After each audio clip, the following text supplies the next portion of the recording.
Lordship. Yes. Lord, item 13, my Lord. Item 13.13. Praying for 3 weeks. No objection, Your Lordship. 13.1. Those contempt matter. Yes. Not yet settled. Not yet settled. Process is still on. So, on prayer made by the petitioner, not object to the learned concept and the respondents, list after 3 weeks. Obliged. May I please, Your Lordship? Your Lordship, I beg to mention item number 18.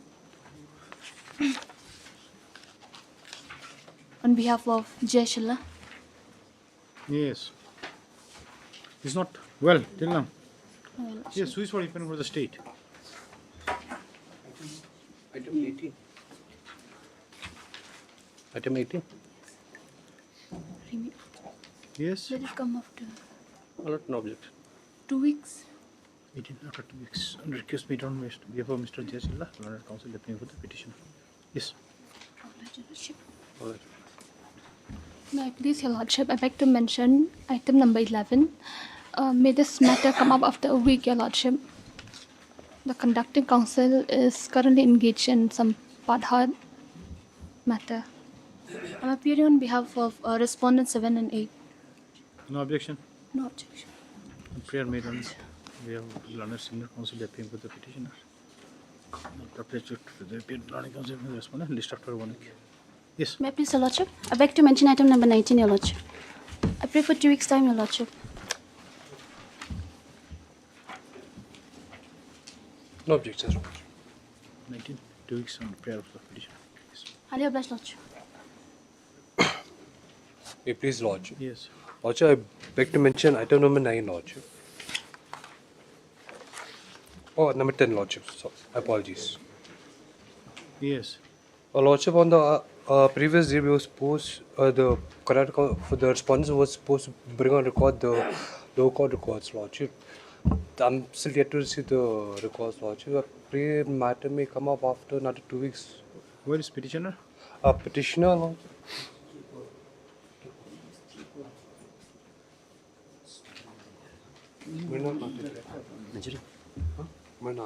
Yes. Just on prayer made by Mr. Kharwanu, learned counsel appearing for the state respondents. Further 2 weeks is granted for 2 weeks. placing the Lordship. records Lordship. before this court. Yes. For procuring and placing the record before this court. Yes. Lordship, Lordship. May I please, Lordship, I beg to mention item number 17. That this matter may come up after 4 weeks, Lordship. Why? Why after 2 weeks? Similar matter is pending, Lordship. Just say. On prayer made by the petitioner, list of 4 weeks. Right. Yes. Obliged, Lordship. May it please, Your Lordship. Your Lordship, I beg to mention item number 14, Your Lordship. I'm praying for 2 weeks' time, Your Lordship, in this matter. And for the private respondents, no objection. No objection. This is what? Nakma matter. No Yes, comment. Your Lordship. Pending for so long. You have no interest to pursue the matter. We have, Your Lordship. Who's in the office now? You are there. Yes, I'm the Nokma right now. Okay, just say. Same thing. Petitioner's request, not objected to the respondents, list after 2 weeks. Yes. Your Lordship, similar prayer for item number 22, Your Lordship.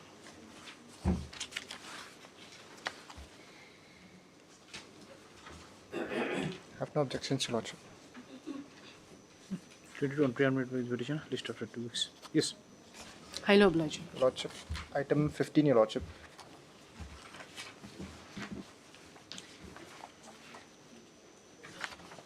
On behalf of Yes. the private respondent, I'm praying for time, Your Lordship. Who is for the petitioner here? I've taken the consent of the petitioner, Your Lordship. The respondent number? 3 and 4, if I'm not. Just on prayer made on the respondent, list after 2 weeks. Yes. My lord, I beg to mention item number 21, my lord. This is that romantic relationship matter, my lord. 4 weeks. My lord. My lord. 4 weeks. 4 weeks, my lord. 21 on prayer. You are for the? Respondent 2. Who is petitioner then? Petitioner is my colleague, Mr. Thabaya, my lord. Okay. Yes. Okay. 2 2 weeks on prior with respondent number. So, yes. Obliged, my lord.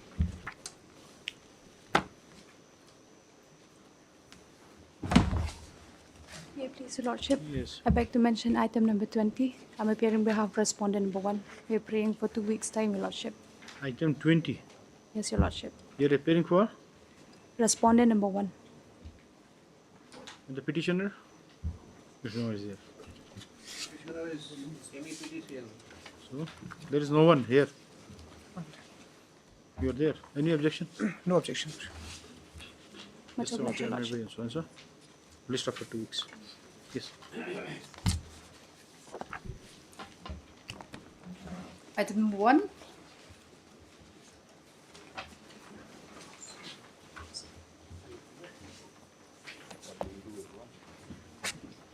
My lord, respondent number 2 and 4 wanted to file an objections.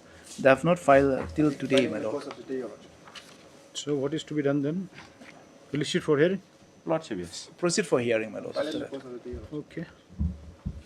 Mr. Sponsor, London Council appearing for respondent number. State will not file. No, anything. Your Lordship, 2, 3 and 4 submits that the objection on behalf of the said respondent would be filed during the course of the day. Stop. Just as spread with the parties, it is this matter After 2 weeks, Your Lordship. for hearing after 2 weeks. 2 weeks, my lord. Obliged. Item number 2.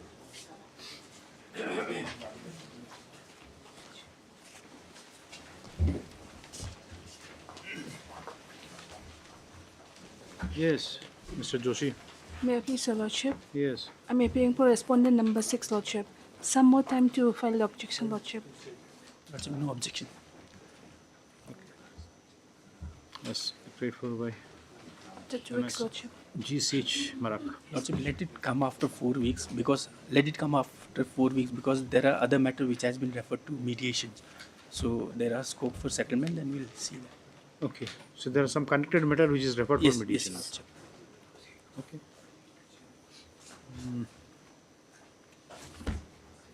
What is it?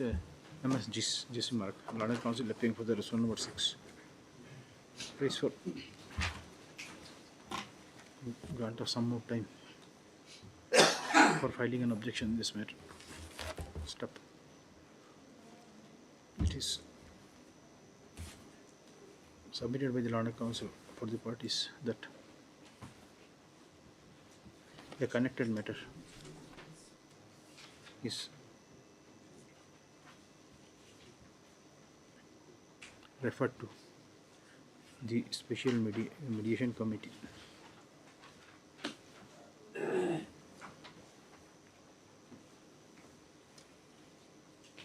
and prayer is made to adjourn the matter after 4 weeks. Yes, sir. Prayer allowed, list after 4 weeks. Yes. Deeply appreciate. Item number 3.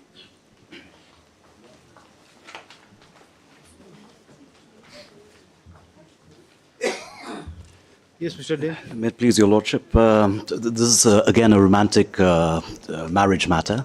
I think by your lordship's last order, the respondent number 3 had not been served and your lordship was waiting the office report. Respondent number 3 being the lady police. Yes, yes. They have not filed any service affidavit. Anyway, we'll see. We'll just adjourn it today and we'll just see. Please, lordship. Yes. On request for the petitioner, Mr. Day, Learned GA is present on behalf of the state respondents. It appears that the petitioner has not filed any service affidavit in terms of the previous order of the court.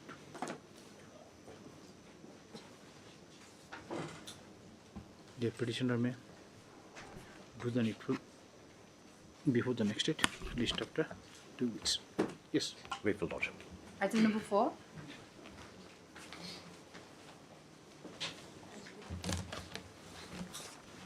May I please your lordship? Yes. On behalf of respondent number 1 to 4, affidavit has been filed on 7th July. Yes. What about respondent number 5? I have received signed papers. I'll be filing Your Lordship. How long will it take? Pray for 2 weeks time, Your Lordship. All right. Okay. Just say MSS Beta Judge Leonard GA appear for the respondent number 1 to 4 submits that an affidavit on behalf of the state respondent has already been filed. Stop. MS EV Pasa Leonard GA appearing. Oh, Leonard Council appearing for the respondent number praise for and granted further 2 weeks time for filing counter affidavit list after 2 weeks. All list accordingly. 5.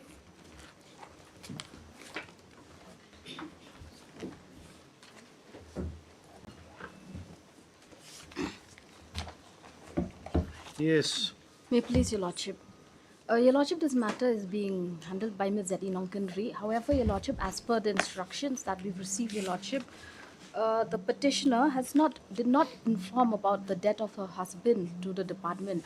Neither was a death certificate even produced, so the department... So, you file one affidavit.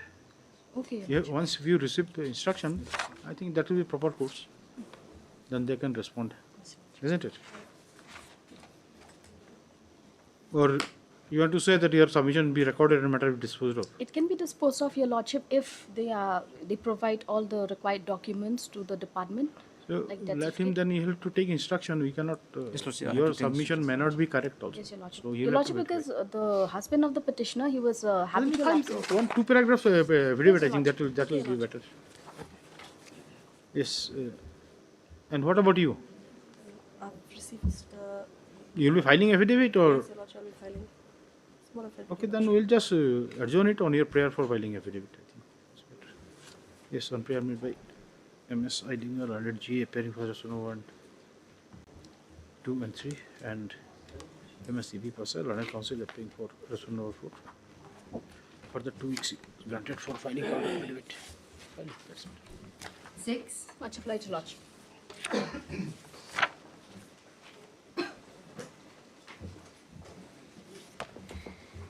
Please, Your Lordship. Lordship, Yes. I'm praying for some time to file my affidavit, Your Lordship. No objection, Lordship. I've received, we're just waiting for the signed papers, Your Lordship. So you also asking what time? Yes, Lordship, Then time. repeat the same order, just say Mr. Palla or appearing for Resolution number 1 to 5 and MS Pasa and London Council appearing for Resolution number 6. Pray for.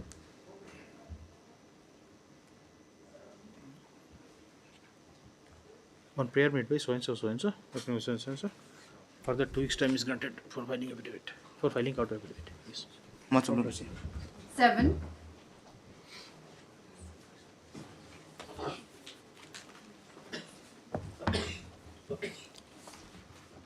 Yes. May I please, Your Lordship? Your Lordship, the state respondent are supposed to file their affidavit, Your Lordship. Your Lordship, in this case, allow me some time to file the reply, Your Lordship. I'm yet to receive instructions. You need some more time. Yes, Your Lordship. 2 weeks time may be granted. On prayer made by MS Better Argil under G appearing for the state respondents. Further 2 weeks time is granted for filing counter affidavit. Much. Hearing item number 8. Lordship, I file my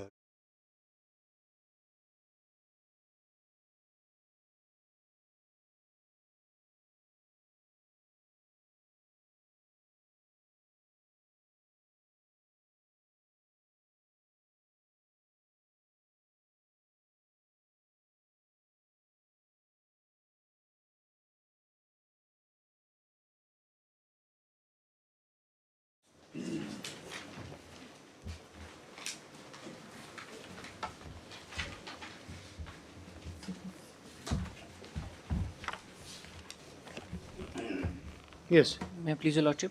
Lordship, the senior counsel is on legs in another court. So if this matter can come at the end of the board, Your Lordship. There's already one matter for the end of the board. How many matters will keep for the end of the board? Lordship, he's in Justice Thank You's court. We can The understand matter is that. going- We can understand that. There is already matter. There is any other matter? Any other matter is there? Okay, call that. We'll just. 16.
My lord, both the files.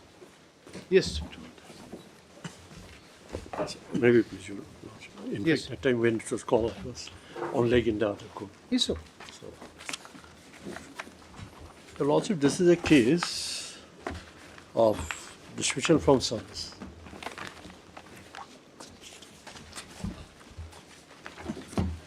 After holding departmental inquiry.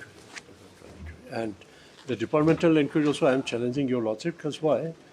When they give me the statement of allegation, I give my written statement of defense. Then again they corrected, they improved the statement of allegation, all this thing. Then thereafter inquiry has been conducted.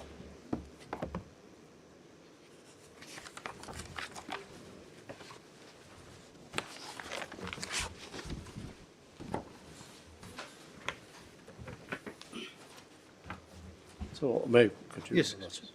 Your Lordship, the petitioner was appointed in the Meghalaya Rural Bank Service on 8/10/1984. You have a written notes or anything? With Yes, in regard the to synopsis date? I have given. In the synopsis, it is there. And she served for 33 years, Your Lordship, and in the page 1 of the synopsis I have given, Your Lordship.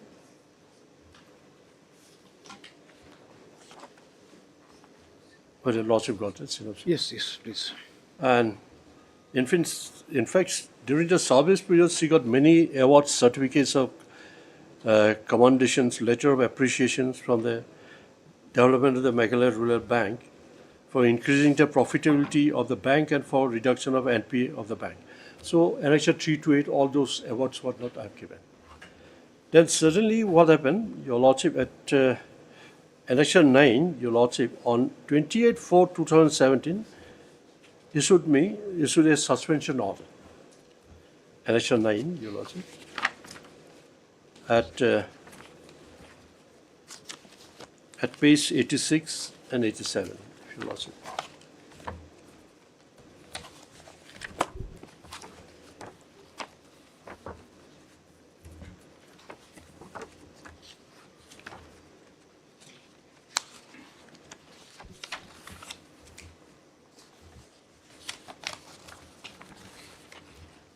Annexure 9, Lordship got that. This is the communication. We forward a copy of the suspension order dated served on you. Please sign and return the duplicate. So next page is the suspension order, Your Lordship.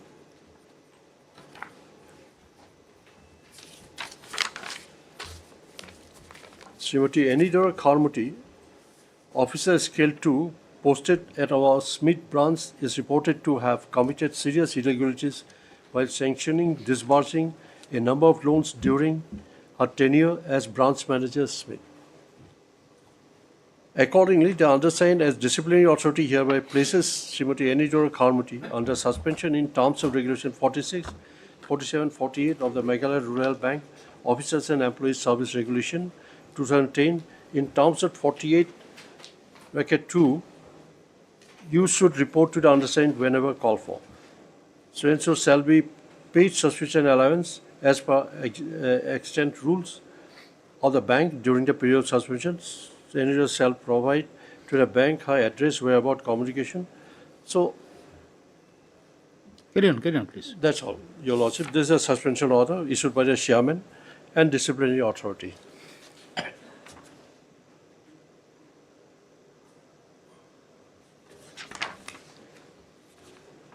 This was of 28/4/2017.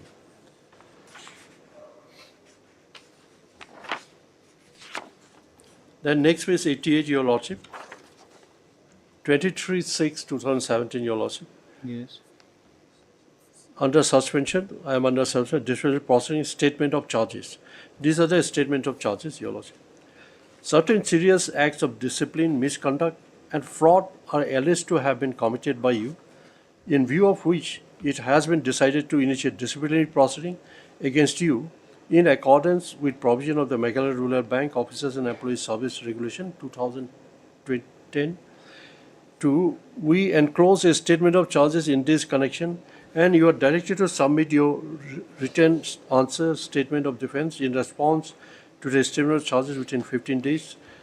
And 3, Please note that if you fail to submit your written answer, written statement of defense within the period stipulated paragraph 2 above, it will be presumed that you have nothing to state regarding the charges alleged against you, and disciplinary action will proceed in terms of Rule 39 of the Bank Answer Service Rule 2010 without. Please return as duplicate of the letter. Now, she has received on 27/6/2017 and a statement of imputation, next page, Your Worship. This is essentially show cause notice, Yes, isn't it? yes. First show cause notice. Then when I replied, then thereafter again they have improved, Your Lordship. Page 89. The allegation number 1 to 5. Statement of imputation of misconduct containing allegation number 1 to 5 against Srimati so-and-so. The misconduct being alleged to have been committed by Srimati Anita County during the period from 2014. You are reading page? Page 89. So that is, this is an attachment of the first page only. Yes, yes. Page 88 only. 88 only. When you are given a show cause notice, along with this statement of imputation of this thing, allegation has been supplied to you. So it is same date, dated same. yes. Yes. So allegation number 1, if I am permitted to read. Yes, please. Sanctioning of agricultural loan on false ground. You have sanctioned as till currently identify 167 agricultural and allied agricultural loan account listed shown in Annexa 1 to local inhabitants of Raplang so-and-so villages on the false ground that the said inhabitants would be sanctioned government grants. Based on the enticement, the villagers came to Smith branch and were directed to sign papers, documents and vouchers over which the loan accounts mentioned were sanctioned and disbursed by you. This action of yours was grossly dishonest, exploitative of the lack of sophistication and trusting nature of the village folk, and you have thereby violated Regulation 19 of the Meghalaya Rural Bank Officers Employees Service Rule, so-and-so, which enjoins upon you, every officer's employees, to serve the bank honestly and faithfully. This is allegation number 1. Then allegation number 2, sanction authorizing disbursement of loan in gross violation of bank prescribed norms and procedures. You have sanctioned authorized disbursement of loan accounts as shown in Annexa 1 in contravention of the several banks prescribed norms and procedures, including the following. Multiple loans were sanctioned in the names of same individual without evidence of proper assessment of the validity and financial worth of the said individual. Is 2 loans, each of 20 individuals, including Srimati Bertiman Rapsang or Nongspung, loan number so-and-so, Sri Rossingham William, loan number so-and-so and so-and-so, Srimati Idaris Lingdo, loan number so-and-so. You can come to the next paragraph. Okay. Allowing a single individual to stand as guarantor or multiple loan account without evidence of proper assessment of the validity and financial worth of the said individual, Srimati Timilda Pongru, guarantor for 51 loans, Sri Karshat Nangnum, guarantor for 13 loans, Sri Haswal Kharsati, guarantor for 56 loans. So, there means one individual stand. In villages, who will be the person? That's also another thing as a guarantor. So for village, the law of the bank will band. No, it's not that.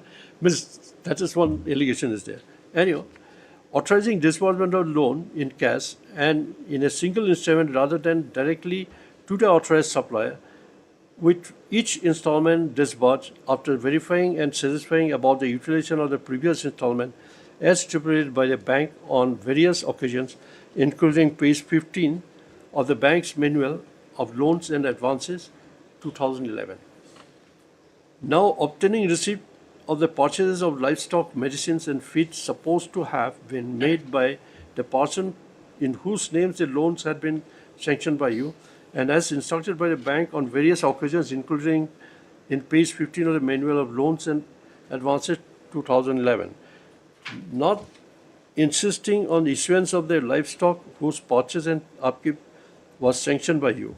By this action, you have violated Regulation 18 of the Meghalaya Rural Bank Officers and Employees Service Regulation 2010, which requires every officer employee to observe, comply with, and obey all orders and directions which may, from time to time, be given to him by any persons under whose jurisdiction, superintendence, or control he may for the time being. This number 2. Now, number 3.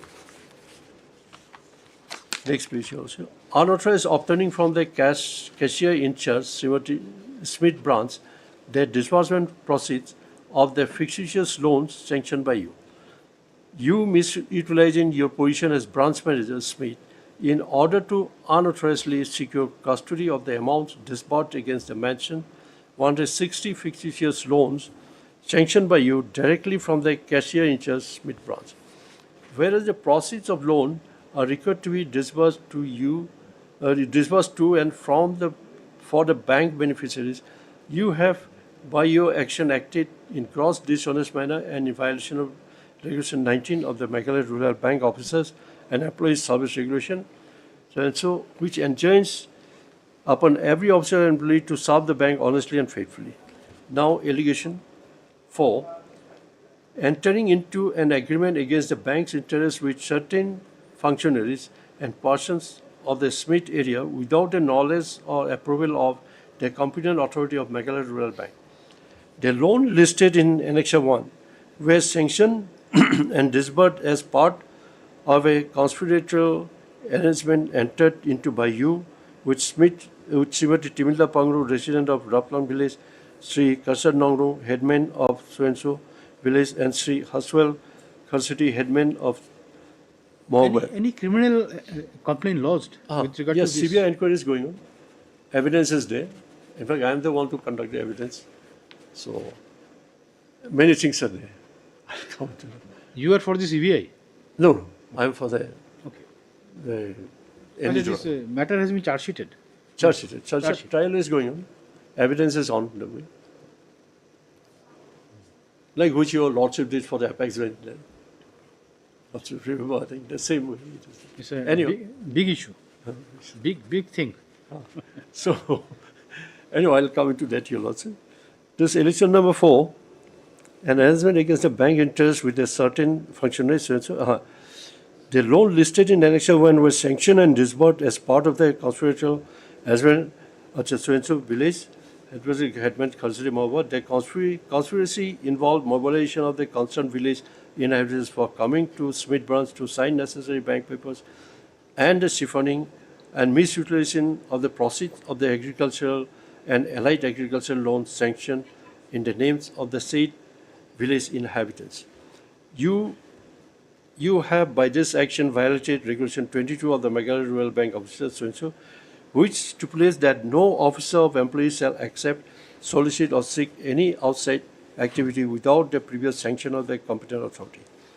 Now, allegation number 5, causing huge monetary and perpetual loss to the Meghalaya Rural Bank, the sanctioning of as many as 167 loan amounts as still currently identified, listed in Annexure 1, with a total credit amount of 3,74,50,000 in gross violation of prescribed bank norms and procedures, the siphoning of the proceeds of these loans and the entering into conspiratorial engagement with outside agencies in connection with the misutilization of the funds involved has directly led to huge amount of monetary loans, besides loss of face and reputation of the bank among the so you have by this action grossly violated Regulation 20 of the so-and-so, every employee of the bank honestly and faithfully. So these are the signed by chairman, competent authority. Then this is a type copy. We have given the statement of with reference to all these things, holding the charges of branch. I have done my duty. And your allegation, all this we are reporting, your lordship, if I am permitted to read. This is your showcase? Huh? Yes. What is this? No, this is to the chairman, reference to 23(6) so-and-so, while holding charges as a branch manager, I have gone through the duties. That is your reply to the showcase. My reply to this. What do you say with regard to this? All these allegations? I am speaking here, what is actual reality happened, your lordship. There is no negligence on my part. So this is your showcase? This is my showcase.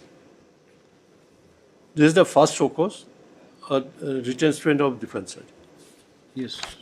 This is a statement of defense. Yes. What do you call it? Statement of defense. Written statement of defense, actually, it should be, but they have given a show cause. And this was written by her in the office. I have stated. Immediately, they asked her to write there on the spot. I have stated.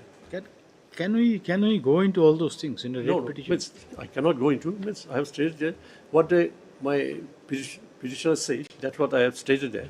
So she was asked to write this, and she has written this at the dictates. And therefore, she put at page 94, I do apologize for the serious illegalities I have committed, and I promise that the same mistake will not be committed by me again in future. There is an admission. Admission. That admission, they force her to write all this. Everything has been written by hand. If the records were called for, your lordship will see that.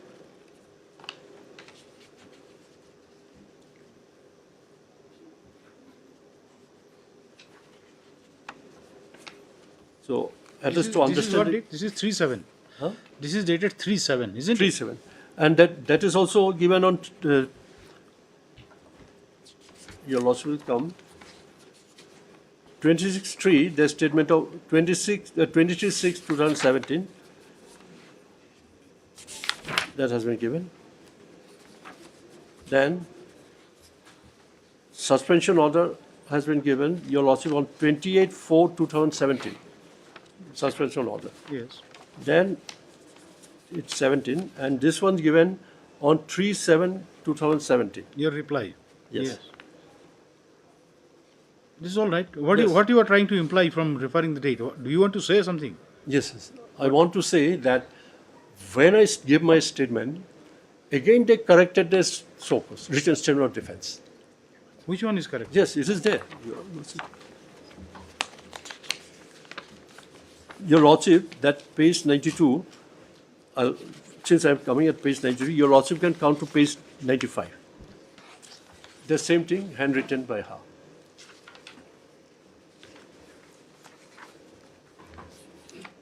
On 3/7/2017. Everything has been handwritten by her.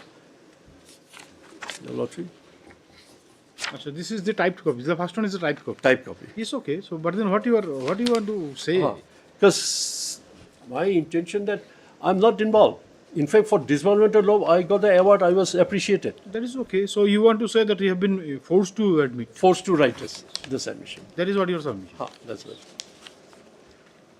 Where is that part where you said that Yes. you Then will not, next- you have next just tell us to take us to part of the shockos where you admitted your guilt and said that you will not do it again.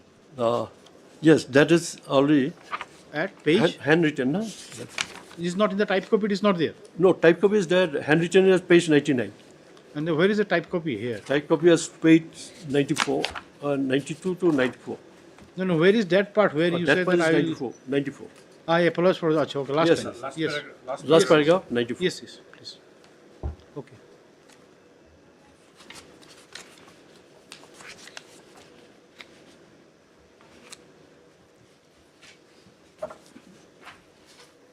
Then thereafter, another thing developed, your lordship, at page 100, answer 12.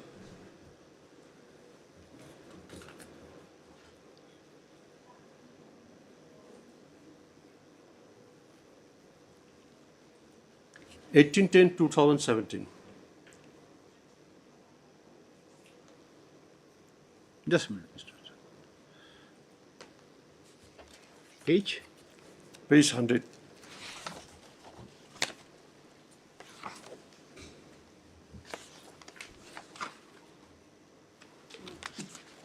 Yes, what is this?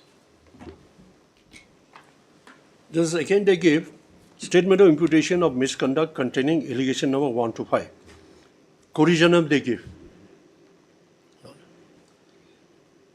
We refer to the caption statement forwarded to you White, so 23/6/2017, and advised that a new typographical error which had inappropriately occurred in the statement stands rectified as under. Allegation number, please read the mentioned regulation so and so so and so. In the second paragraph of the allegation as regulation 20, of the Meghalaya Rural Service employees so and so. Allegation 2, please rate 2 mentioned Manual of Loans and Advances 2011 as Manual of Loans and Advances 2009. Allegation number 4, please rate the mentioned regulation number 22 of the so and so in the second paragraph of the allegation as regulation number 20 and 22 of the Meghalaya Rural Service Officers regulation. The statement of imposition conduct referred to stand rectified accordingly. They have rectified.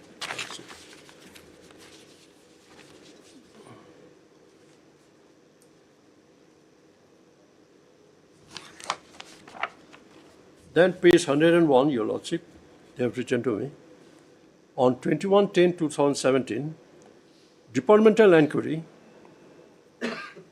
with reference to order dated 5/10/2017, under which I am appointed as an inquiry officer to hold departmental inquiry against you on charges mentioned in the head office letter number so and so 23/6/2017 and 18/10/2017 issued to you. Please note that I shall hold a preliminary hearing at head office on 6/11/2017 at 11 a.m.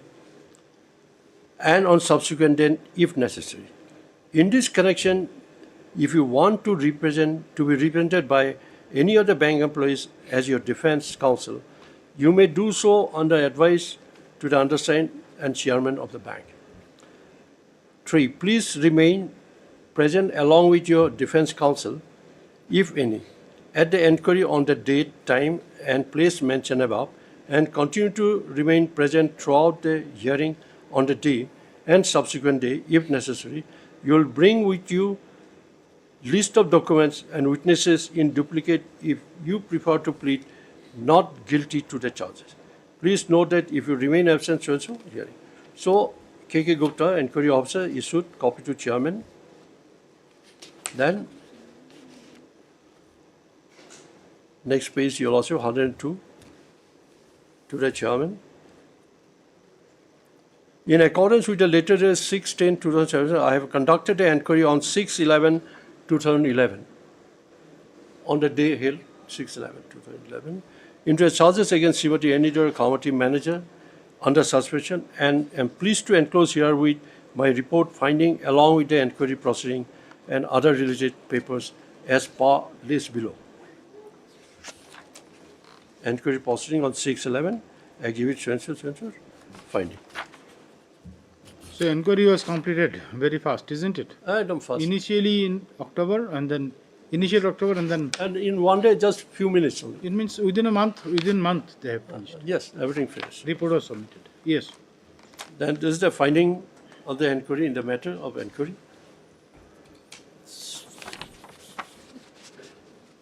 That the finding, all charges they say to be proved, Your Lordship, at page 104 at the bottom. Finding of inquiry officer, after careful perusal of the inquiry proceeding, along with the documents exhibit M1 and exhibit XM2, I come to the conclusion that all the 5 allegations made by the bank against Anidor are proved, and as such the article of charges mentioned in charge sheet 23/6 to the R also proved. 104.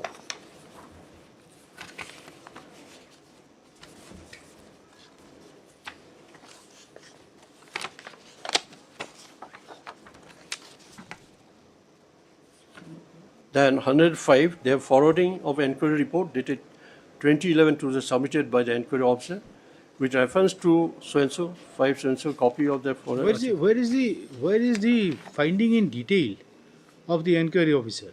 Detailed finding is not there. Only there, summary proceeding and observation. Yes, but then where is the...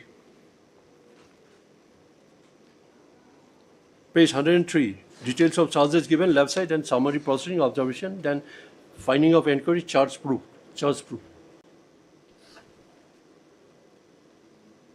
Summary proceeding, then observation he made, then thereafter charge proof.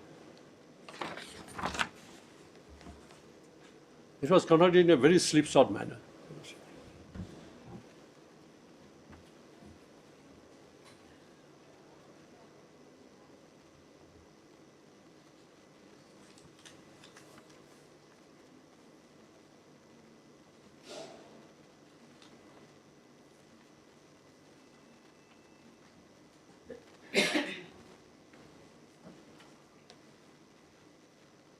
refers to your statement also. You have given some statement before the inquiry officer. Where are those statement? My statement? Your statement before the inquiry officer. No, they have not produced that. You do not have a copy? No, I Yes.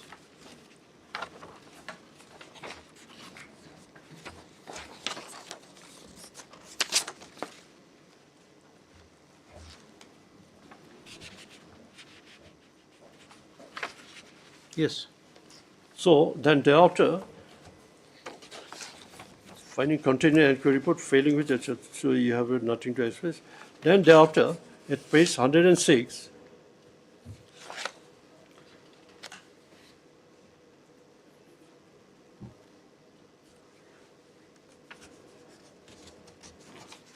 Yes.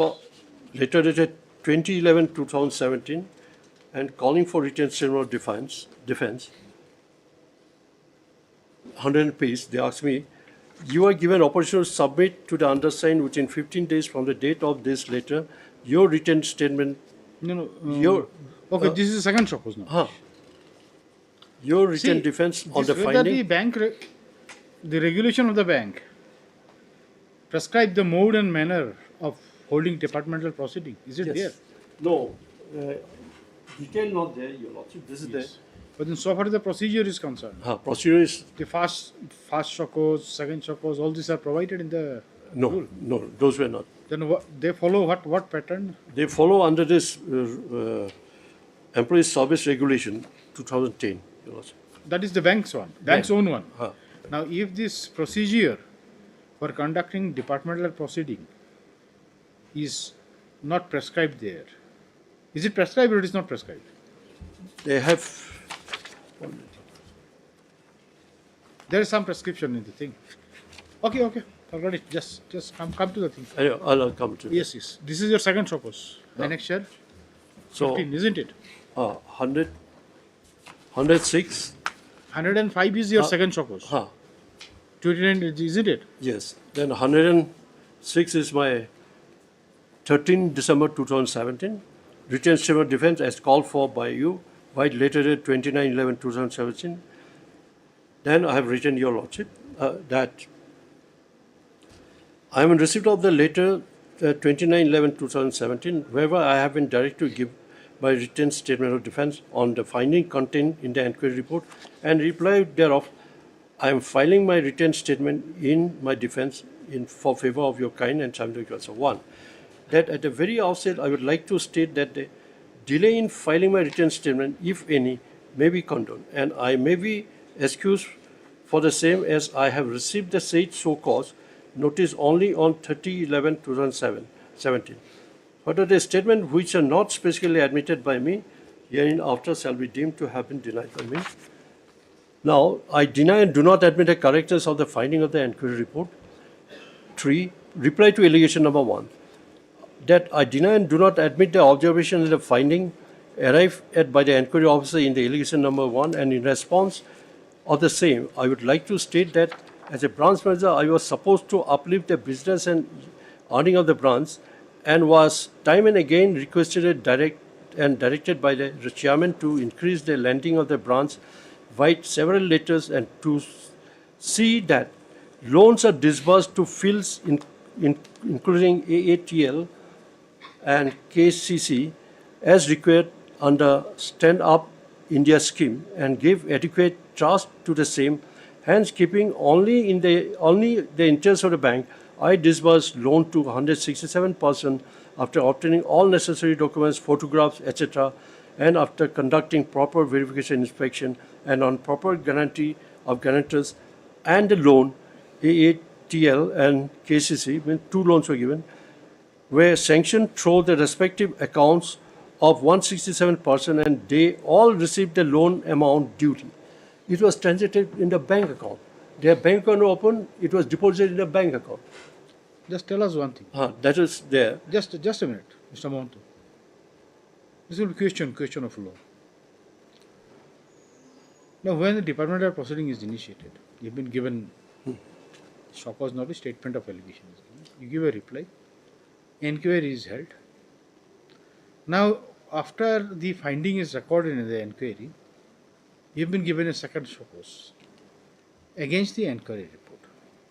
Now, when you file your second show cause against the inquiry report, can you re-agitate these facts again? Or your show cause should be confined only to the holding of the inquiry? It is only your statement of defense against. What legal bearing this will have? No, legal bearing. This should have been in your first show cause. First show cause. First show cause. Rightly, according to you say that this you are forced to write. Okay, we have taken notice of this. So rightly, wrongly it has been done.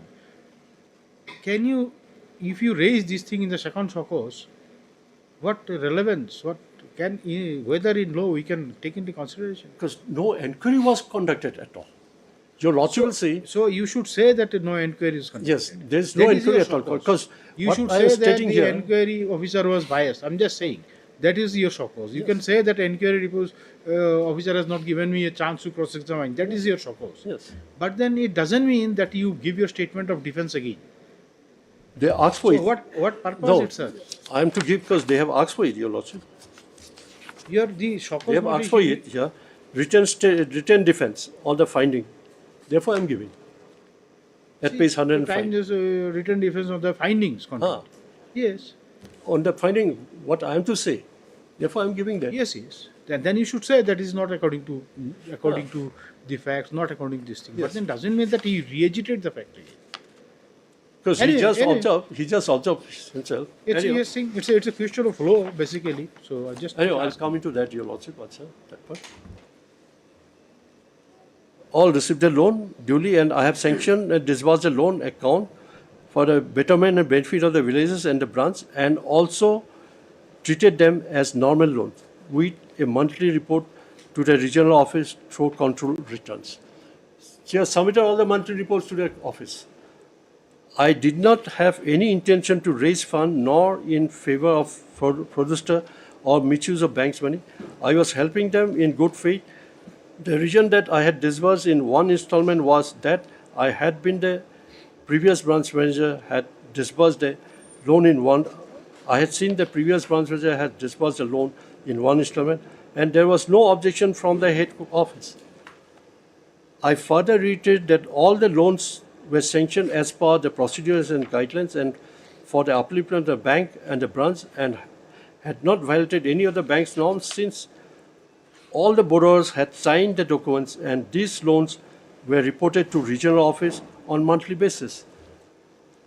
I further state that the said loans were not sanctioned on false ground as alleged, and all borrowers were explained and they understood and knew that money released as loan and not government grant. I did not entice any villagers nor made them sign any documents or papers or vouchers forcefully, but they came voluntarily and signed the papers willingly, knowing fully well that the same was loan and not grant. Hence, the allegation of me being grossly dishonest and exploiting the village flocks is completely false, and it is pertinent to point out that the said 167 borrowers should have been examined, and I should have been given the chance to cross-examine them by the inquiry officer, but he chose not to do so for reasons best known to him, and haphazardly came to a conclusion of my guilt even without verifying the loan documents, as the same were not even placed before the inquiry officer, and as such, the finding arrived at is faulty and without any material substance, and am not involved in the said alleged charges made against me in any manner whatsoever, either directly or indirectly, and have been falsely framed up in the said charges, and I have not violated Regulation 20 in any manner whatsoever, nor the same has been proved by causal reasoning and evidence. It is also pertinent to state herein that the so-called M1 was obtained with fraud and coercion and is not connected with the departmental inquiry in any manner whatsoever. And at the date of making this document is even prior to the starting of the departmental proceeding, and I was never told nor I ever consented to the same being used against me as evidence in the inquiry. And as such, the XMI cannot be used in the inquiry and cannot be used to prove charges against me. Let's see you say that. And your next allegation number 2 also same thing, Your Lordship. So, and M2, last line, Your Lordship will see.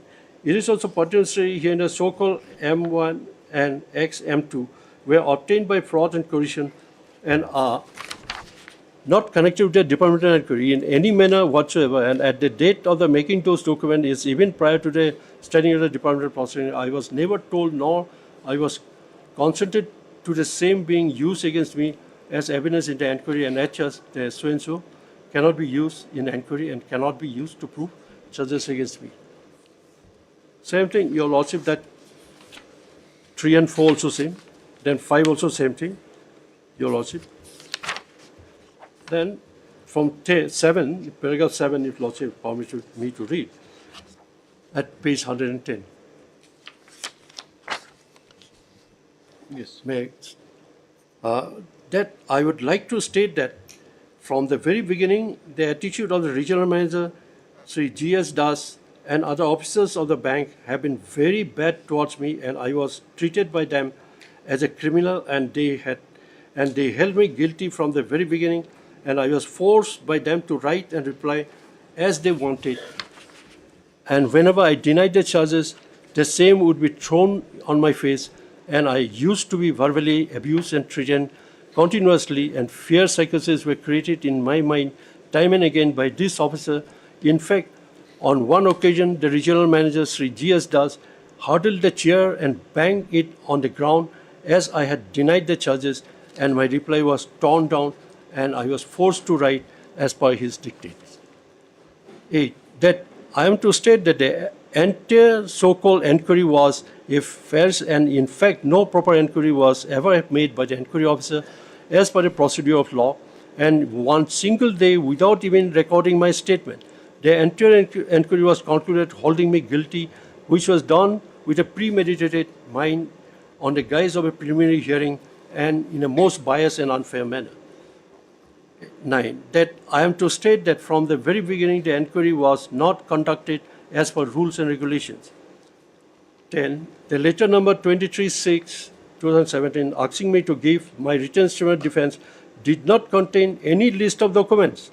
This is very important. Etc. On the basis of which the said charges were made against me, nor I was allowed to inspect documents, etc. This is one point. Another point. That I state that the letter number 18/10/2007, whereby the statement of imputation misconduct containing allegation 1 to 5, containing letter number 23/6, were rectified and corrected, but in gross violation of the principle of natural justice, no chance of written explanation against a correction in the statement of the imputation misconduct containing regulation 1 to 5, containing letter number 26, was given to me, which amount to denial of my right to file amended written statement of defense against the corrected charges, and prior to even allowing me to file fresh written statement as to the rectified charges, an inquiry officer was appointed on 5/10 so-and-so, and inquiry conducted in the most biased and illegal manner. 12. That straightway later dated 21/10/17 was issued by the inquiry officer K.K. Gupta asking me to be present on 6/11/2017 for preliminary hearing without even informing me the fate of my written statement of defense filed on 3/7/2017, which shows that the said written statement of defense was called only for formality, but already the authority had decided to proceed against me. 12. Later, 21/10/so issued by the inquiry officer Sri K.K. Gupta asking me to be present on so-and-so for preliminary hearing only and not for final hearing or inquiry, but he conducted a final hearing on the same day, which is against the law and thereby caused me serious prejudice. 14. That later 21/12/10 so-and-so issued by inquiry officer so-and-so asking me to be present on so-and-so for preliminary hearing did not contain the list of documents and annexes and list of witnesses on basis of which the inquiry was proposed to be held, and I was kept in complete darkness about the same in complete violation of the procedure of law and thereby caused me serious prejudice. 15. That later so-and-so issued by so-and-so asking me to be present on so-and-so for preliminary hearing only. However, the said inquiry officer, in complete disregard to what was stated in the letter dated 21/10/2017, conducted an entire inquiry within the same day on so-and-so, which was fixed only for preliminary hearing and thereby caused me serious prejudice, as I was not prepared for final inquiry and final hearing, nor was I informed that the same was the final inquiry and final hearing by the inquiry officer as charged the same as illegal. And 16, that the inquiry officer conducted an inquiry in violation of his own letter date 21/10/2007 had based his inquiry finding solely on so-called certificate dated 22/3/2017 and on so-called reply to question on 26/2017, which were neither supplied to me in advance nor was I informed that the said documents would be the sole basis of the inquiry, which is in complete violation of my right to avail proper defense and amounts to violation of the principle of natural justice. 17, that the so-called impugned inquiry report was based on assumption and presumption and was without any legal basis of document. 18, that from the mere perusal of the impugned inquiry proceeding and the impugned inquiry report, it shall be evident that the inquiry was conducted in a very hush-hush manner and without following the procedure. In fact, I was not even given any chance of hearing, nor was I allowed to inspect the document, neither was I supplied the copy of the document. Further, I was not allowed to examine or cross-examine the witnesses for or against me, nor was there any presenting officer for taking assistance. In fact, the entire inquiry was conducted behind my back, without my knowledge, and the entire proceeding is highly biased, arbitrary, and as such, the subsequent inquiry report 2011-2017 is highly illegal and need to be rejected outrightly, otherwise it shall cause irreparable loss to me and shall amount to denial of justice. That in the name of preliminary inquiry, the inquiry officer betrayed the trust and conducted and concluded inquiry most illegally. That not even a single person witnesses were examined by the inquiry officer, and not one out of 167 person who had taken the loan were called or examined to verify authenticity of whether the loans were received by them. This is very important. In fact, not even Srimati Timilda Pangru and Sardar so-and-so Karsan Nongru and Haswell Karsati, who were the guarantors, were called or examined as such. I was denied the opportunity to examine and cross-examine them to establish the truth that the loan was duly paid to the borrowers and received by them. And in absence of any evidence solely basing on the so-called certificate dated 22/3/2017 and one so-called reply in question dated 26/2017, I was held guilty, which is in complete violation of the right to avail proper defense. That so-called certificate dated 22/3/2017 was obtained by me with force and coercion, and at that point of time, I was not even suspended, nor any departmental proceeding was drawn against me. This is very important. This is very important. In fact, I was forced to write the same at the dictate of the regional manager, who had told me that if I write the same, then he would protect me and he would take action against the persons who had taken loan and the guarantors, and that no harm would be caused to me. And as such, using the same against me in the inquiry, that too without supplying me this copy in advance, amounts to cheating me and denial of my right. 20, that with regard to the so-called reply to question dated 26, so I am to state that one person had come to me and had dictated to me to fill up a form at his direction, and I was forced to fill up the form as he directed without explaining to me for what reason the same was done, and he had threatened to me to arrest me if I do not act as per his wishes.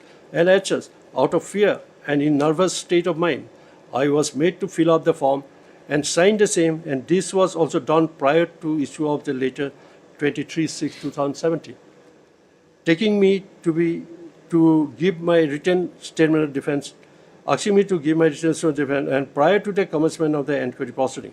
As such, using the same against me in the inquiry, that too without supplying me the copy in advance, amounts to cheating me and denial of my legal right. 23, that I state that apart from these two documents, which has been marked as XM1 and XM2, no other document were produced during the so-called inquiry proceeding. In fact, the details of the loan account of 166%, the document submitted during obtained loan by the borrower, the documents of the guarantor, Timila Pangro, so and so, and the details of the repayment made against the loans, etc., had never been produced, nor the authenticity whether the once insured person has received the loan or not was never verified. And in most slipshod manner, the inquiry officer conducted the inquiry holding me guilty without any proper inquiry. And as such, the so-called finding of the inquiry is no finding in the eye of law and need to be set aside and quashed in all fairness of justice, equity, and fair play. 24. I state that the department proceeding against me was drawn up and the inquiry officer, without affording any chance of hearing to me and without even recording my statement as mandatorily required under the law, and without examining my witnesses and documents, and without affording any opportunity to adduce any evidence in my defense, and without giving me any chance of defense, and behind my back, the inquiry officer had passed the impunity finding of Department of Inquiry dated 2011-2017, approving the charges leveled against me in a most slipshod manner, which shall be evident from the mere perusal of the inquiry proceeding and inquiry report. 25. That I state that, in fact, Timinda Pongrove had repaid some of the loan amount, but this fact was never discussed in the inquiry, nor any action taken against the borrowers or the guarantor. But I was made a scapegoat in the entire episode without any evidence against me of foul play on my part.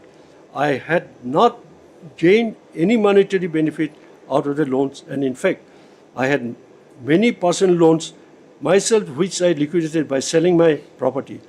It is pertinent to mention that the office has also launched CBI case against me, and recently on 1/11/2000, all the documents of my bank accounts and that of my son, my wife, as his wife, were also seized by them, and I am being traumatized by all this, and HS also not in a proper mental state to face the inquiry, which was held during the same period on so-and-so, and for which I was very nervous and confused, on account of which I denied proper defense in the inquiry, which was conducted on the guise of a preliminary hearing and not final hearing. And I was made to believe that it was only preliminary hearing and that a final hearing would take place on a subsequent date, and thereby cheated by the inquiry officer, which shall be evident from the letter dated 21/10/2017, which was issued by the inquiry officer, Sri K.K. Gupta, wherein it is specified that on so-and-so is fixed for preliminary hearing only. I state that on 21/3 I was transferred to the head office. Next day on 22/3/2017, I was asked by the chairman to explain about the happening in writing. Then every day thereafter I was called to the chairman's room, and they asked where the money was. In all honesty, I said that I had not given to the borrowers. I had given to the borrowers, but they did not believe me. Instead, the regional manager said that I have to repay all this loan, which I refused. They got very angry at me, forced and threatened me that I have to sell all my property, and the regional manager said that if I do not obey them, the chairman and the regional manager would put me in jail, where I would suffer a lot. On 11/4/2017, I was forced to give in writing to the chairman room. At the chairman's room, I submitted my statement. Then, after the chairman read the statement, the regional manager subsequently took the chair, but he did not dare to hit me. Instead, he hit on the floor and went out of the room. The regional manager was annoyed with my first statement and asked me to submit another one. As I was afraid of the regional manager's behavior, so I went straight to his room, asking him how to write the second statement. He asked me to off my mobile phone and dictated his terms of the statement. After submitting the second statement, then I was suspended on 28/4/2017. 27. I never promised to sell my property, but I was forced and harassed to do so. That is why I had to write and commit in all the statement, even the questionnaires XM2. The officers of the bank became the agent of my house in October and brought customers to buy my house, and even brought a minister to buy my house, and the regional manager became the agent of non-monsoon property, and I was forced to sell it at a very low rate and deposit a check of rupees 28 lakhs on 14/8/2017. And I requested regional manager that after the check is cleared, to please close all my loan accounts so that I will get my sustenance salary, and instead he mocked me. This is refund of the amount. Yes. That's to be cheated. Or this is refund of the loan you have obtained in your name. Yes. No, not defend of the loan. They forced me to sell my property, they become the agent, and 28 lakhs, they sell it where it could have fetched more than that. And they But took then the money. misappropriate amount was 3 crores 74 lakhs, isn't But it? whatever property I had, they sell it and they And then deposit. took a refund. Liquidate it. Without being So proving. how much they have refunded from you? No. How much they got? This They is didn't what- refund anything. No, they got it. They got the refund from you. That is what I said. 28 lakhs. Whatever the sale proceed, they took it. Oh, that is the only one. They took it by force. Against a misappropriation of 3 crores something. 3 crores something. They got a refund of 28 28 lakhs. 28 lakhs. That's by force, you know. That is by full, not voluntary. No. Therefore, I have stated everything clearly. Then asked to close, then 28. That I am to state that all my subsistence salary from the date of my subsistence for 5 months has been credited to the loan account, and I was not paid any salary during that period. Nothing has been paid to Your Worship. 29. That while reiterating the submission made in the foregoing paragraphs herein above, I am to mostly humbly state that I was not involved in any wrongdoing at any point of time in my last 33 years of service in the bank. However, 2 cases have been registered against me, one of the state police being murder hunting PS case number so-and-so, this and another by CBI so-and-so. And in fact, I was falsely implicated and framed up in the said cases. However, it is a fact that both the cases are still sub judice and pending adjudication. No charge sheet has been filed against me till date, and the court of law has not held me responsible for the said LS offence, nor have I even convicted or found involved with the Now said. charge sheet is there.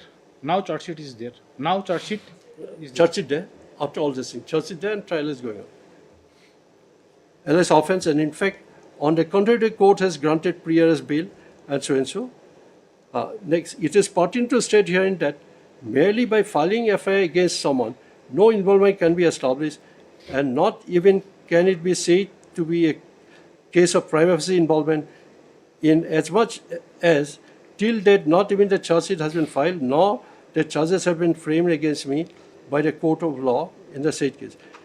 It is established cardinal principle of criminal jurisprudence in India that a person is assumed innocent until proven otherwise.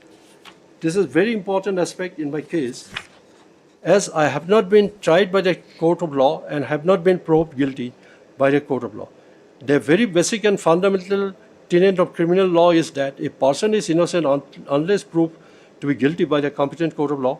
And in my case, no court has till date given a verdict of me being guilty of the said alleged offences. This is a kind of legal argument, isn't it?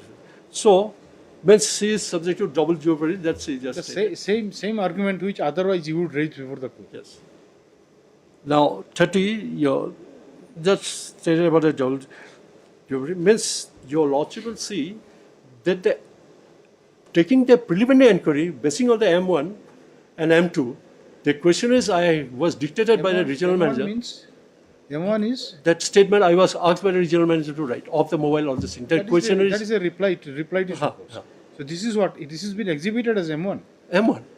That is prior to my suspension. And what is M2? M2 is the questionnaires they give me before suspension. Regional manager throw the chair, all those things, then off the mobile and this is happening like a dictator, your lordship, nothing else. This is before initiation of the department. Yes, they are doing all this. After taking the question, next day they suspended me. Because I am helpless, your lordship. I am a 33 years of service rendered. Not even a stigma. And they had themselves awarded me so many appreciations. And it's a 3-8, your lordship can say. Now, since somebody has agitated, they politicized everything, I have been made scapegoat. Neither a guarantor statement taken, nor anything taken, nor document were placed, nothing, just on the basis of a newspaper they are doing all these things. And even now, of course, off the record, I have cross-examined the witnesses, nothing has come forward against them. Nothing in this case. You have cross-examined the witnesses? Yes. No, but then in your Shokos here you said that nobody has been No. This is in the department, in the CBI case. I am talking in the CBI, off the record. Off the record. Do not take us there. We are not there. I understand. Means just I was doing that conducting. So it is a very interesting case. Very, very interesting case. So this way they made it her suspended, then terminate her, then submitted the appeal. And chairman is the main person who is doing everything, and he is the appellate authority. So the whole departmental proceeding is vitiated.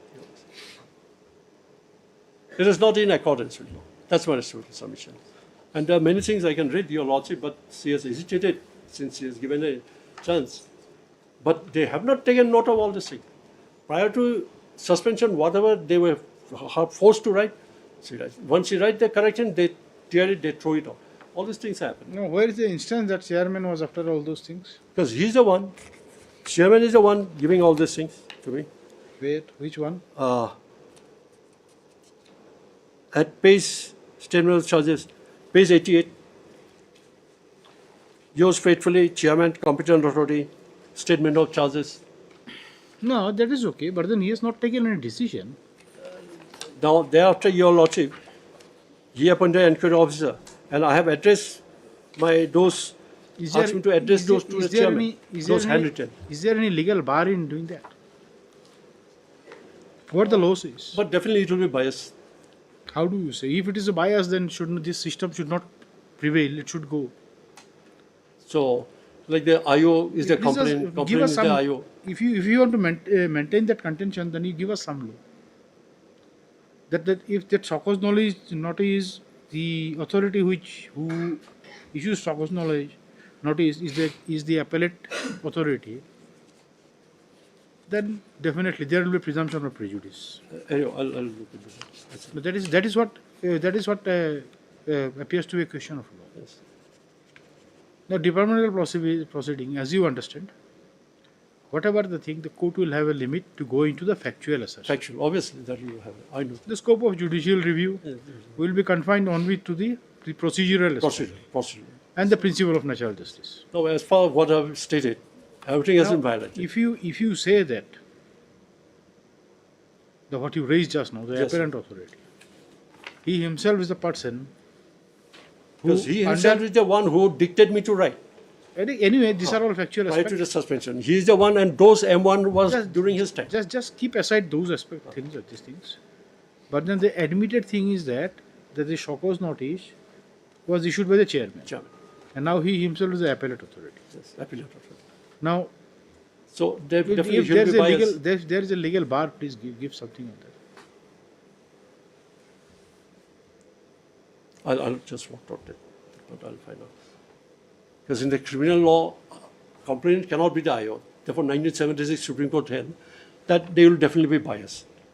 So, in the same analogy... That is a normal assumption. But then in the department, sometimes departmental proceeding is initiated at the instance of the highest authority. An appeal is filed again before him or an authority subordinate to him. The setup in a criminal case and set up in a departmental proceeding are different. So that is where. I know, I'll look into that first. I'll just...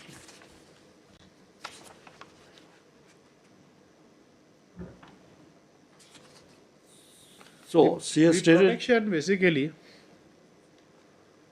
the protection of a government servant or a civil servant. The law what you got, the prime thing is Article 311. Protection flows from there, isn't it? The rest of the thing are interpretation of that. So that is where. So your main contention remains is that you have not admitted anything. No. Now what you have signed before them, you were forced to do that. Forced to do that. And then inquiry was not inquiry at all. Not inquiry. No witness was examined. No. No document was produced. Nothing. So there is no finding. And the third thing is that the appellate You filed an appeal, departmental appeal? Yes, yes. So that was rejected? Rejected. Where is Appeal. that? You have not taken That up is to rejected. No, after you filed this second show cause, your reply, what happened? Where is the rejection of it? After that, Your Lordship, What you read out just now, huh, page 110 onwards. then after that, Your Lordship will see, when I have submitted this,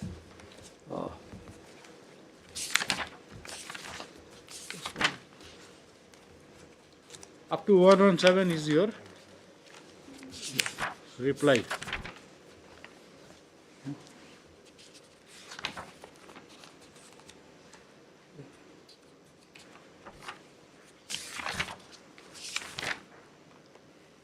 this was given 13 December 2017. Then thereafter it come 29/12/2017, the Annexure 17, page 118. Yes. To me, they have stated, stop supervising under suspensions, any jurisdiction, disciplinary proceeding, further inquiry. After I give that, they So you, give. you take us to that, you have not taken us to all those things. These are vital things. Yes. So, With reference to. after your show cause, Yes. they considered your case to be a case for further inquiry. Further inquiry. So, here they say, Corruption Disciplinary Proceeding referred to so-and-so, 1, 2, 3, 4, Written Civil Defense 13/12, so-and-so. Then, the undersigned being the disciplinary authority has gone through all the letters mentioned above and also your departmental inquiry report dated 13/12/2017 and consider that there are certain areas requiring further inquiry and report. I have also directed inquiry officer to make a further inquiry on all the charges and allegations. So, Just stop for a while. Now tell us what is law in this regard. Now, when an inquiry report is made and is forwarded to the official concerned, whether he will have the authority to pass an order for further inquiry. no, definitely not. He can either accept it or reject accept it. it or reject it. That is my case. Okay. That's my case. Now, after initially deciding to accept it, no for fully, he gives you an opportunity to file a show cause. You file a show cause. Yes. Then he says we should go for further inquiry. Further inquiry. Because seeing that now. Is it legal? Is it? No, how can it be legal? need to Either you show us accept or something. you reject it. See, it is not that just because court is raising some query. Yes. You see, court is not saying this is what this court is saying. It is not the opinion of the court. Court is putting a question to you, and you being senior counsel, you have to lead the court. Yes. You have to tell us that it is not valid in law. No, in my respectful submission, whether you accept the inquiry or you reject it. That is what normal That's my- normal thing. But then if it seems there is a deviation of it here, Yes, for further inquiry. okay, and it seems you also have not challenged it at the appropriate point of time. No, So until and Because- unless you can show because that it time was could not, barred in law. could not challenge for further inquiry. Then they have given another interesting, after December 29, the next phase, your lordship will see, this for further inquiry given by the chairman. Your lordship will see that again, below, chairman and disciplinary authority for further inquiry. Yes, this he's the person Yes. who took the decision. Then, again, the inquiry officer wrote to me, your lordship, page 119, Annexure 18. May I take what? Yes, please. The same inquiry officer, K.K. Gupta. Take it. The same inquiry officer wrote to me, Yes. departmental inquiry with reference to the head office letter 29/12 addressed to you and copy endorsed to me, Yes. under which I am directed to hold further departmental inquiry against you on charges mentioned in the head office letter number 23/6/2017, then 18/10/2017 issued to you.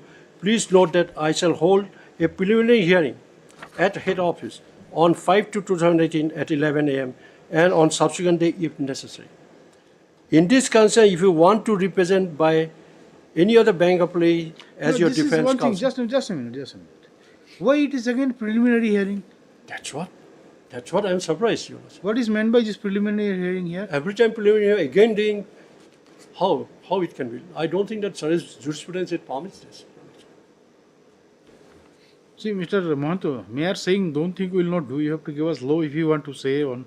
If you want to bang on certain point, then you have to do it by law. I'll come with the law also. Your Lordship. Okay, let us first cover the facts. Yes, let me go into the facts first. Yes, yes.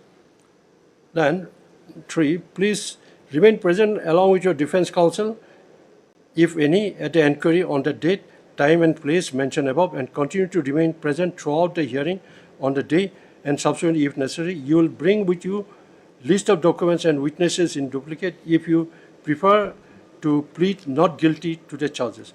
Please note remain absent so and so. Again the same thing. The same thing which he did in the first thing.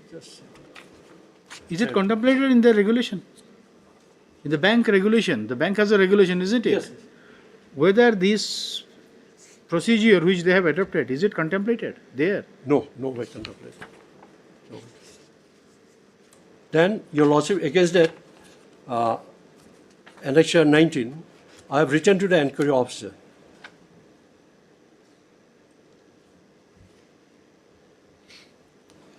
Subject repetition and objection against the introduction of additional new documents in the inquiry which did not form part of the original charge sheet contained in letter dated 23/6/2017.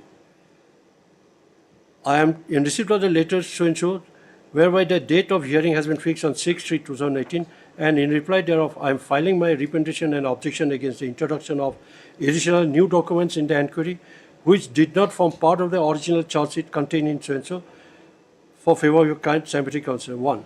That I would like to state that White so and so 26, a charge sheet was supplied to me containing statement of imputation and misconduct with allegation number 1 to 5, and no documents were enclosed with the charge sheet, and on basis of which the inquiry was made on 6/11/2017, and subsequently by 29/11/2017, enclosing the inquiry report dated 2011 so and so, I was directed to file my written statement of defense. Accordingly, I filed my written statement of defense on so and so, which was considered and dated so and so. The chairman directed for further inquiry on all charges allegation.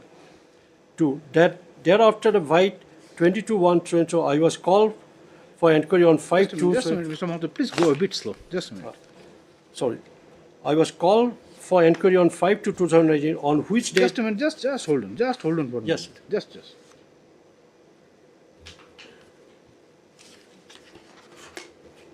Now see this 22/1, if Annexure 18, Yes, Mullah. basically is the intimation by the inquiry officer Yes. asking you about the initiation of the fresh inquiry.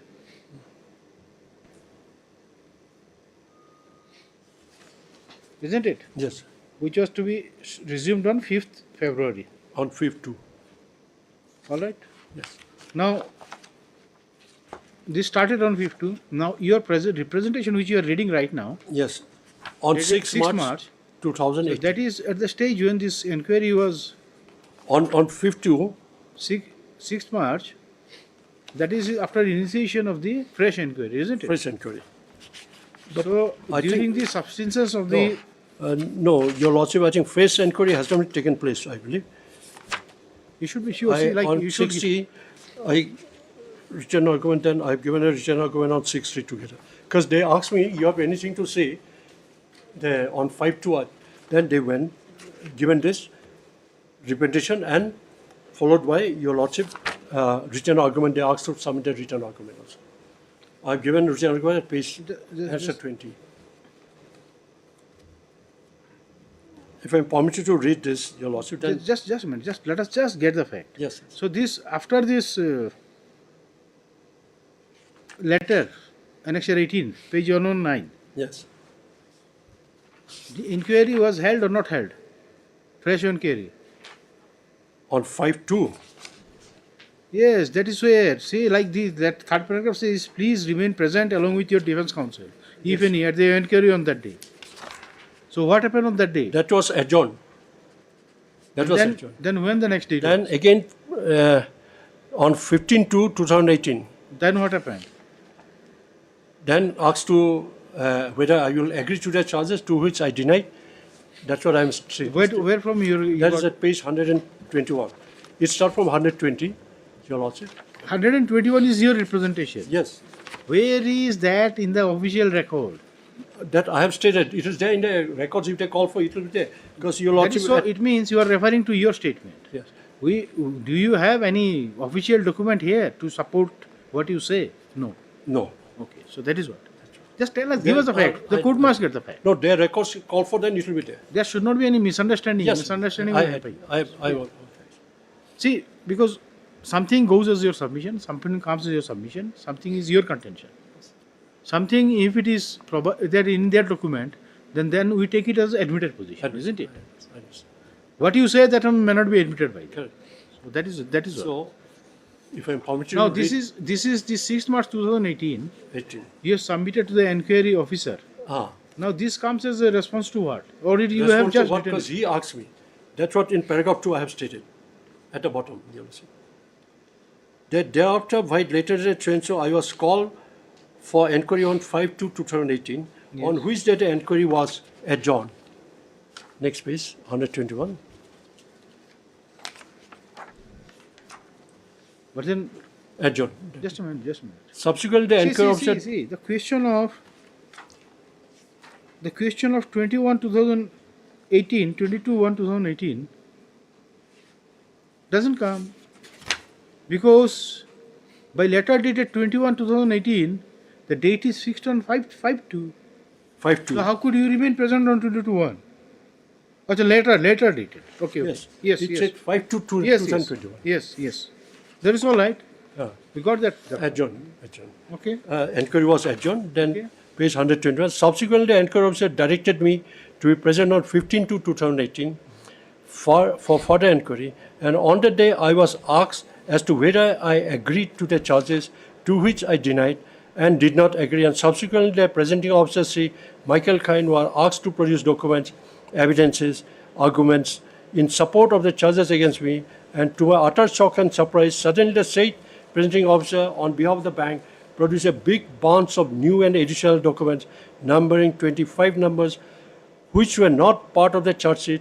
And against these new documents, I was never given any chance of replying or filing any written statement of defense, and which was caused serious prejudice to me, in as much as documents which do not form part of the charge sheet cannot be relied against me and cannot be used to prove charges against me. And it is my humble prayer that the same need to be discarded and may not be taken into consideration by your Honor in the interest of justice, equity, fair play. 3. That I further would like to state that again the enquiry was posted on 22/2/2018, when I sought time, which was allowed, but once again to my utter shock and surprise, suddenly on 26/2 so-and-so, I received a letter dated 22/2 by hand through a messenger enclosing again new and additional documents numbering 11 numbers, which were produced by the said presenting officer on behalf of the bank, which were not part of the charge sheet. And against these new documents also I was never given any chance of replying or filing any written statement of defense, and which has caused serious prejudice to me, inasmuch as documents which do not form part of the charge sheet cannot be relied against me and cannot be used to prove charges against me. And it is my humble prayer that the same needs to be discarded and may not be taken into consideration by your Honor in the interest of so-and-so. 4. That I further state in the eventuality of these new documents numbering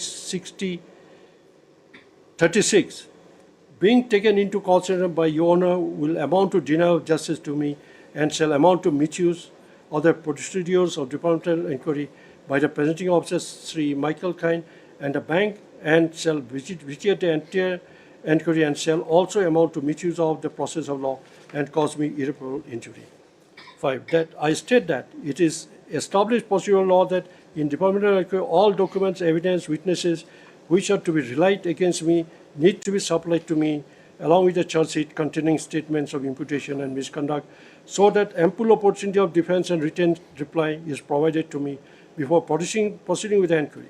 But in my case, the presenting officer, Sri Michael Kine, is bringing and introducing new document time and again in a piecemeal manner as per his whims and whisper, which is highly illegal and irregular and cannot be allowed in any humble submission, in my humble submission.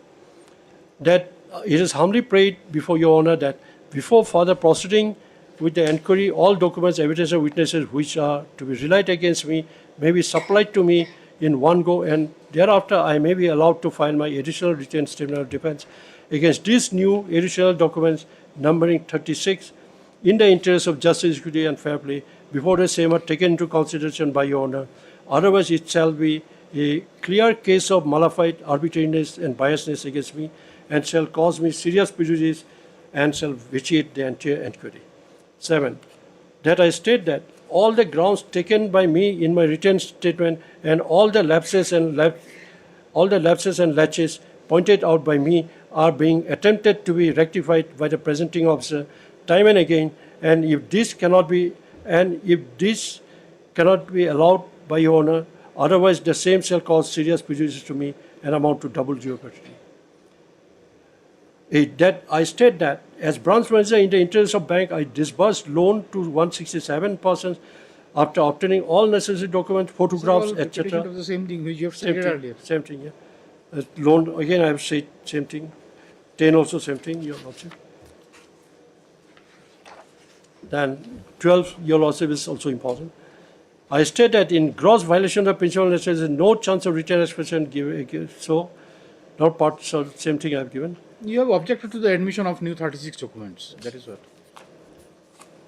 Means whatever I take out my plea, they just fill up. That is what happening. This is no inquiry at all. This is unfair. Now, this plea, how they filled up? These 36 documents? Therefore, 36 documents are new documents to me. They have not supplied to me any document. First bring 25, then again bring under 11 on the day. So that never found a part of the charge. That cannot be relied. Then what happened in the inquiry then? Then new additional document number 36. Is there any necessity that we should go through this shockos? No. Because why? Because they otherwise no other way to ventilate my grievances. No other way. No one is listening to me. What am I to do? Therefore, I have to state before Your Lordship. This is the situation. This manner they are conducting the That is all right. But then, do you think at this stage this will be relevant for this court to go through all those? No, to see that it is conducted in a proper manner or not. If this doesn't form the part of the say charge, that we have to go through, we will go through. There is no problem in it. so it is required, Your Lordship. Okay, then go through. That's my humble submission. May please go through, no problem. Then thereafter they asked me to give a written argument of defense against the argument of the presenting officer. This is at page. So you will not read this representation anymore? No, representation, the same That is thing. what the court is asking, that whether we should go through this representation or Then you want to jump no, to some other. Because whichever new documents has been stated. Then at para 17, I am stating 123 pages that while reiterating the submission made in the foregoing paragraphs herein above, and in my written statement dated. See, so far as what we have gone through, your major grievance is against introduction of the 36 documents by the inquiry officer. According to you, that he is bringing document every day and then he's new documents. So you don't. Now, after you submitted this, what happened? Then new documents as a police to allow the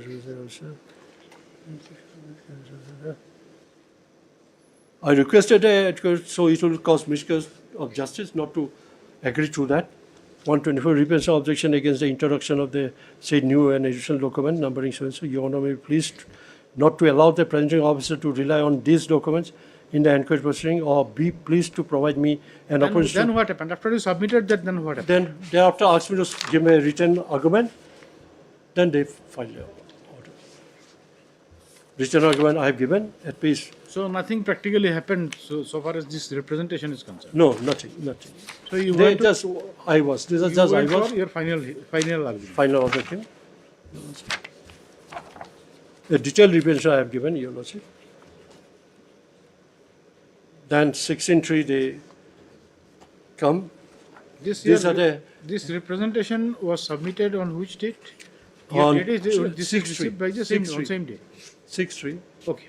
6.3. This is, yes. Then the order has come to the chairman. They wrote the inquiry officer, page 137, section 21. Wait, the 125 is your.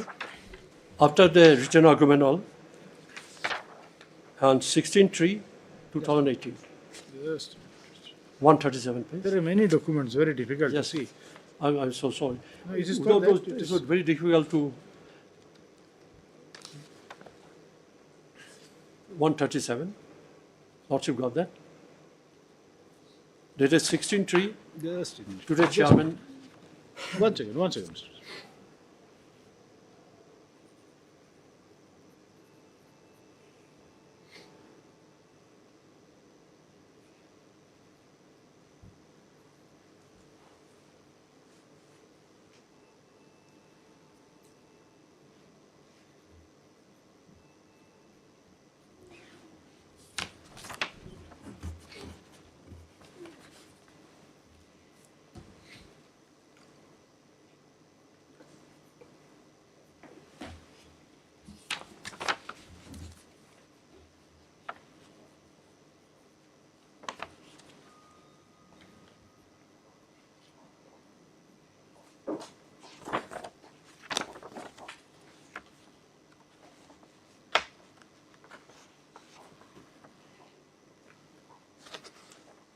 Yes, 137. Yes, 137. This to the chairman, written by the inquiry officer, departmental inquiry of so-and-so. In accordance with your letter number so-and-so, 2912, addressed to so-and-so, copy enclosed to me. I conduct the inquiry on 5/2 so-and-so and on subsequent dates 15/2/2018, 22/2018, 6/3/2018 and 13/3/2018 into the charges against Srimati so-and-so, and am pleased to enclose herewith my report. This is a second report again. Report finding along with the inquiry proceeding and other related papers as per list below. Report finding, the first report. This report. Inquiry proceeding dated 5/2 so-and-so, all this date.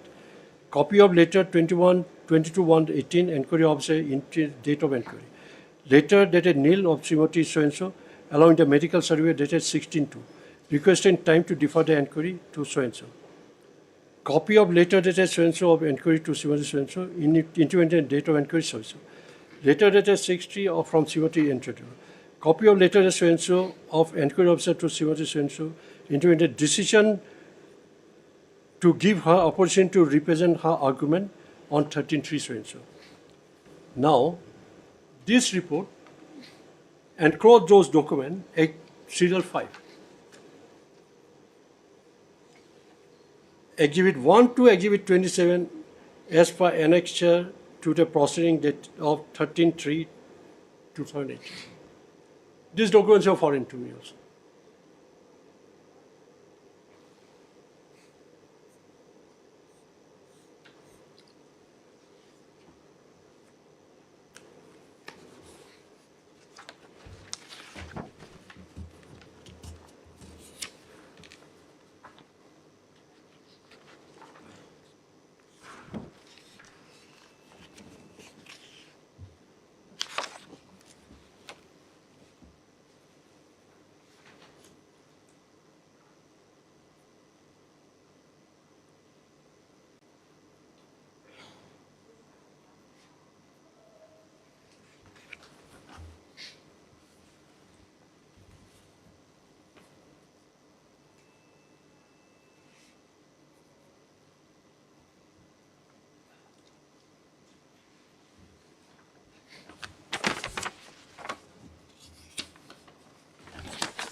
So he gave that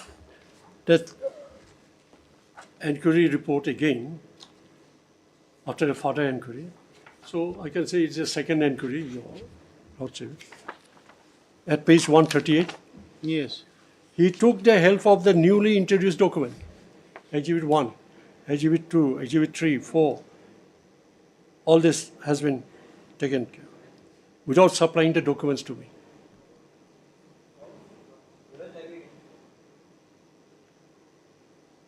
No, these are all.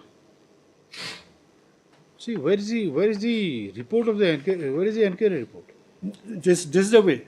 Finding of departmental inquiry in the matter of an inquiry against this is the way.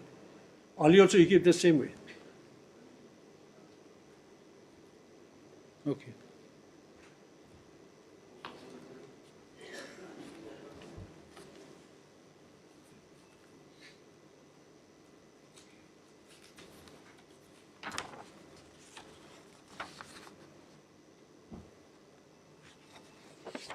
Yes. So your contention is that second inquiry is based on certain documents Which are never which supplied. you did not know. Never supplied to me. Nor given me any chance of giving a written statement. It violates the entire natural justice. Automatically it violates. Apparently it violates. So this is the report given. Then thereafter, Your Lordship,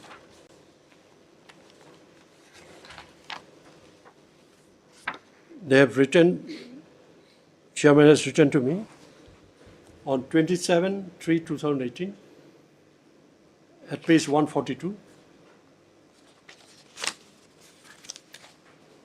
Yes. This with regard to further inquiry report dated 16/3 by inquiry officer. They have given you another showcase after inquiry. This thing was submitted. Second inquiry report was submitted. They have given. You Where is have opportunity to submit the undersigned within 15 days.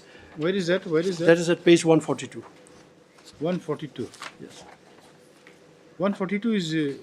The letter by chairman after his Okay. further. Oh yes. Okay. Yes.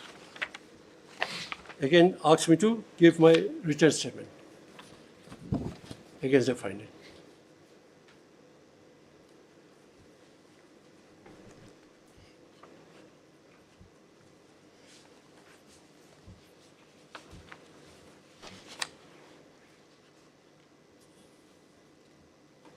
Yes.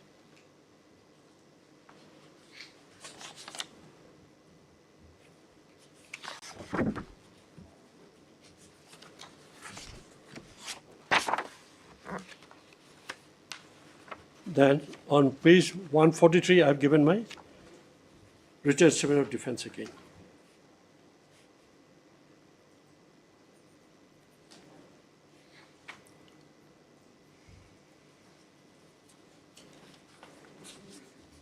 Yes, please.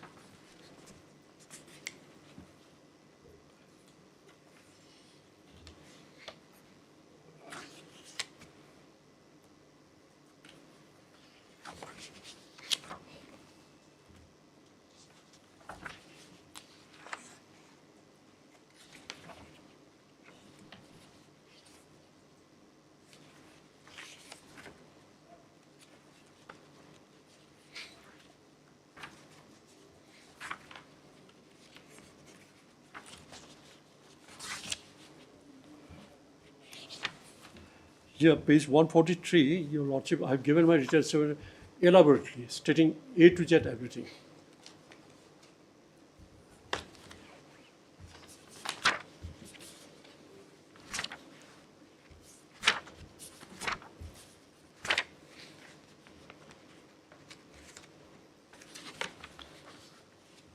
From 143 to 160. It's like a thesis. Yes, by written statement of defense. Okay. It will take some time, I think, if I read. This. It's up to you. So, if Your Lordship can accommodate me day after tomorrow, because Mr. Mohit, accommodating in the same week becomes quite difficult because this court sits for single bench or effectively for 2 days. Because other days you have to sit for division bench. Now, if you say, then it will go to next week because otherwise. No, tomorrow I won't be there. Therefore, I have. So it will go after a week then. After that. You I'll start from there. Yes. So you'll continue. I'll continue.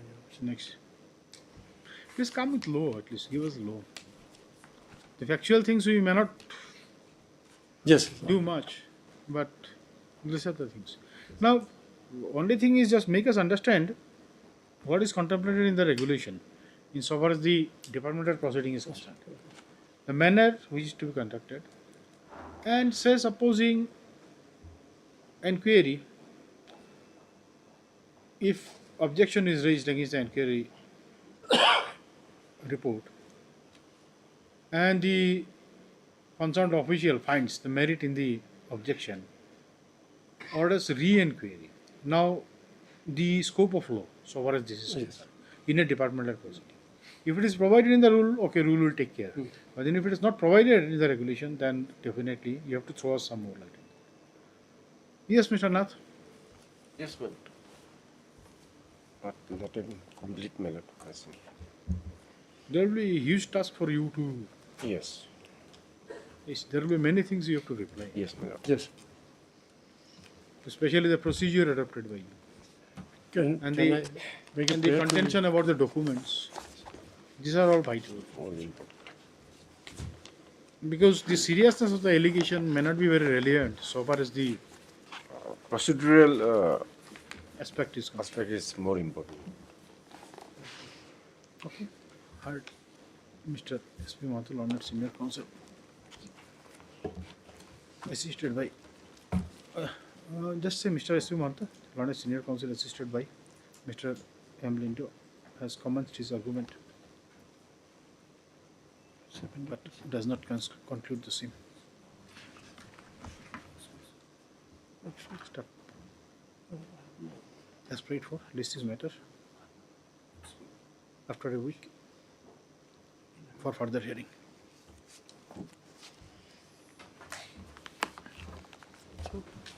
no inconvenience. Can it be on 11th August or 7th? 11th August. Monday. Because again, from 12 I'll be out, I think. For how many days? 3 days, 4 days. I do not know. See, this you have to see there. We do not know. Because. I'm sorry for causing inconvenience. No, it's okay. See, there is no inconvenience for the court. See, we do not know. Will be possible that 11th? 11th, all right. Okay. So then just list. Especially what is list again on so and so for further hearing.